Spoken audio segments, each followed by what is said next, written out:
If you've been struggling with what to do with your marketing for 2023 for your martial arts school, you gotta watch this video. Hey everybody, my name is Jennifer Waters and I am the Sales and Systems Sensei. Thanks for joining me here. This channel is all about helping martial arts school owners grow their martial arts schools to profitable martial arts schools that can then impact their communities.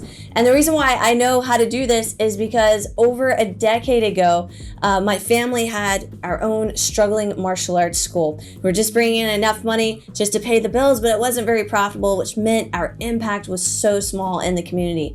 Then I went and invested in coaching and mentorship and learning marketing secrets and really just diving into more about how to grow our martial arts school, because we had the martial arts side of it down, but we really needed to focus more on the business side of things. After doing that, we took our school up to 7 figures over a 4-year period of time, and we've been doing it ever since, generating 7 figures from running a profitable martial arts school where we impact thousands of lives every single year, just because of what we do in our community.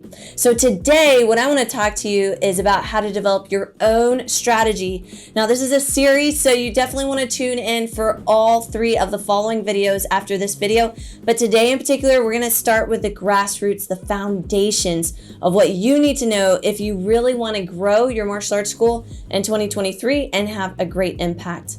So if you're ready, make sure you smash that subscribe button, hit the like button as well, and let's dive in. So the very first thing that we're going to dive into is we're going to talk about your strategic marketing strategy, okay? So your strategic marketing strategy is something that I learned over time to implement inside of our martial arts school, because typically what you see is, oh, I don't have enough students. How am I going to get the students? And you may plan to do an event, right? You may plan to be at a parade or a carnival or something like that in your community. Or maybe you go, I think that this is a really good post. The students are excited and enthusiastic in this video. Let me boost this post or this video.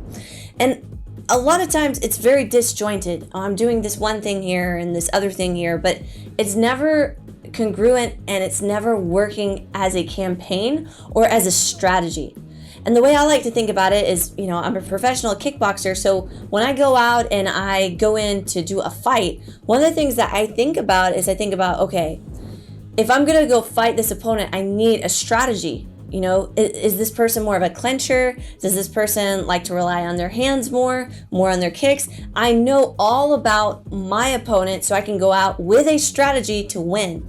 And your marketing is no different. So if you come from a competitive side, then you want to start thinking strategically about your marketing. And you want to develop a plan and strategy in place. And so we're actually going to be talking about how to do that over this next series of videos, how to get that plan and that strategy in place. So you want to make sure you tune back in for the next few videos that are going to drop on this channel, which is why you should subscribe.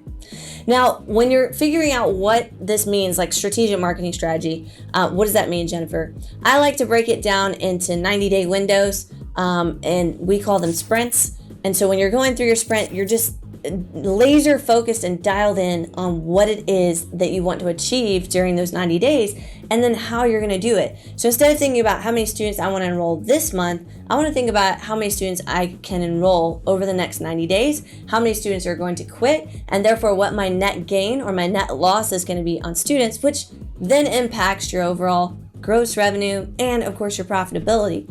So when you're thinking about all those things combined together, and you put this and you wrap it up into a strategic marketing plan, then it's a lot easier to get to that plan and accomplish it in a 90-day window versus trying to come up with something new every single 30 days. It can get very tiresome.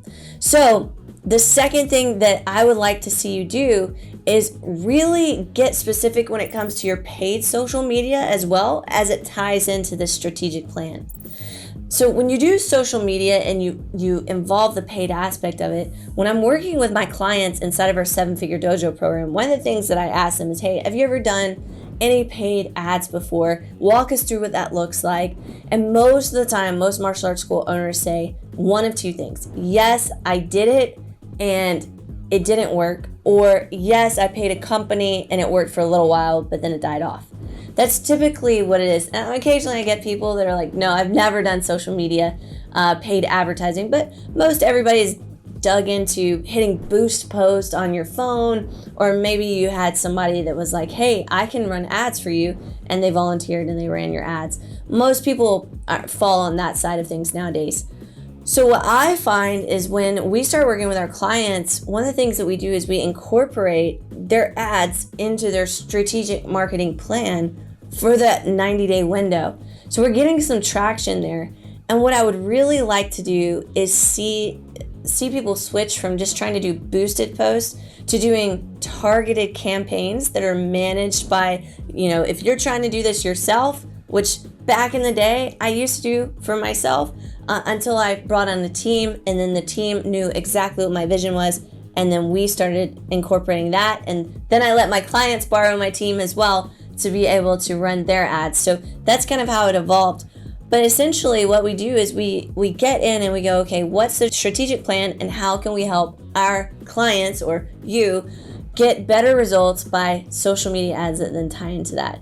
Now, again, if you're just boosting posts, that's very random. So instead of wasting money on a boosted post that may or may not bring you anybody, why not craft an ad that actually has a very clear call to action that lets someone simply say in a social media environment, hey, yes, I'm interested and I want to come in.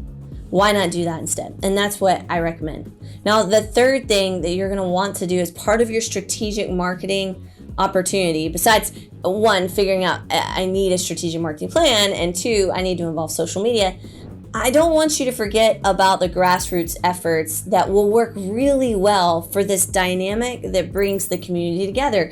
The dynamic that brings the community together is your martial arts school.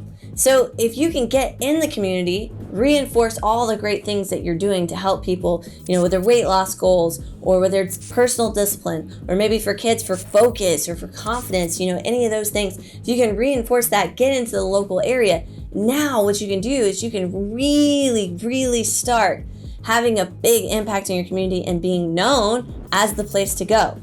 So look for those local opportunities that you have in your area that then tie into your strategic marketing plan. And one of our clients actually used one of the formulas that we have inside of our program, which is our booth script, where you can go set up a booth, be able to capture people's information because they're genuinely excited and interested in what you have to offer. And one of our clients did this, and in one day, over like a 4 to 6 hour window, got 200 leads.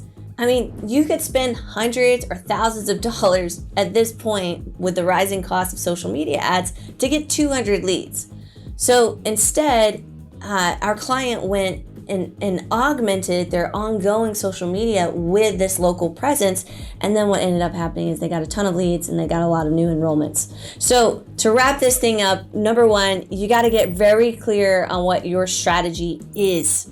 Right? And break it down into a 90-day window. That works best. The second thing is you need to start paid advertising that matches with your strategic marketing plan. Don't let them be disjointed. And then the third thing that you want to do is you want to focus on local events, local community outreach that you can get involved in that will then help you with your strategic marketing plan. Now, in the next video, part 2, if you want to hear more about how we're breaking down the specific 3 paid sources of traffic that you should have for online media, you want to make sure you tune into that video. It'll either be somewhere over here or there'll be a link in the description for you to check that out. And then finally, if you're like, I just really want more information right now, make sure you go to our 7-Figure Dojo Secrets for Martial Arts School Owners Facebook group. There's a link in my YouTube channel and also in the description. So make sure you click on that link, come join the group. This is where I connect with people all over the world. So make sure you join our 7-Figure Dojo Secrets Facebook group for martial arts school owners, and I will see you over there. Until next time, keep being awesome.